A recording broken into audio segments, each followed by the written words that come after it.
E na pós, assim, né? Agora que a gente falou disso aí da pré, o que seria as coisas mais, assim, que você vê que são erros, digamos assim, da pós, assim, né? Que as pessoas cometem em relação ao áudio? Ter pouco tempo para fazer, normalmente trabalhar com recursos assim que você não sabe exatamente o que vai acontecer. Por exemplo, muita gente agora, a gente teve algumas mudanças, dá para dizer que um pouco consideráveis, assim, que por exemplo agora entrou um novo termo aí que não existia um tempo atrás, se chama LUF, né, que é para a gente controlar volumes, né? Que antes a gente falava em decibéis, agora a gente fala em LUFs. E por causa disso, por causa das mudanças de recurso tecnológico, às vezes as pessoas ainda não se adaptaram a isso e também desconhecem isso. Então, o que, Uhum. que acontece, por exemplo, comercialmente? Estou falando de uma coisa comercial, de produzir trilha para TV, por exemplo, ou de produzir um audiovisual para TV.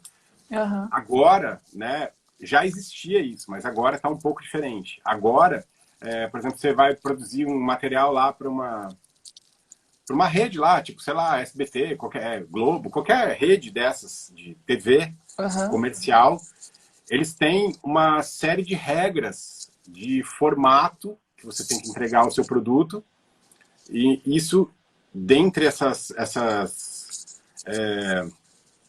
regras, né, essas direções, existe lá, por exemplo, o nível de LUF que você deve usar.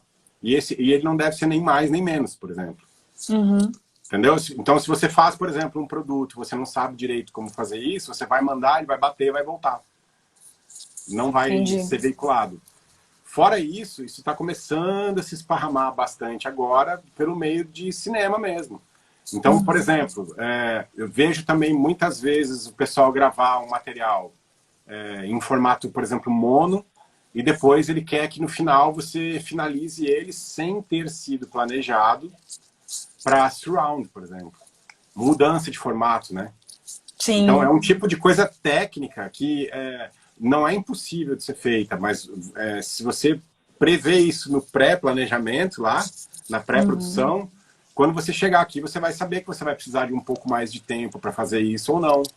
Ou, por exemplo, escolher uma música e não ter autorização do autor para usar.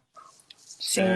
Ou ainda, por exemplo, entregar o material todo de qualquer jeito e tu perder muito tempo na pós-produção, às vezes limpando o material, limpando o Uhum. ruído, reequalizando, né? Uma coisa que poderia ser trabalhada já com um pouco mais de atenção Uhum. antes, né? E aí, ó, É. você perceba que eu falei várias coisas, né? Agora, Aham. tu imagina isso assim, ó. Tu chega na pós-produção e tu chega com esse volume de coisas todo de uma vez e vira pro cara e fala assim, ó. Beleza, a gente tem até 3 dias para você finalizar aí, tá? O cara vai fazer o que dá, né?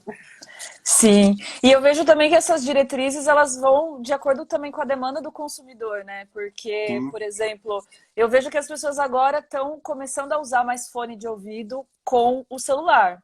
Mas há uns anos atrás as pessoas estavam usando mais celular sem fone de ouvido, né? E Uhum. as demandas de vídeo para celular estavam tendo um outro formato de áudio, e agora eu acho bom que as pessoas estão começando a ouvir mais fone de ouvido, porque dá mais possibilidade ali para compreender toda a camada sonora mesmo, né? Do que está acontecendo ali. É, dá para trabalhar mais essa questão.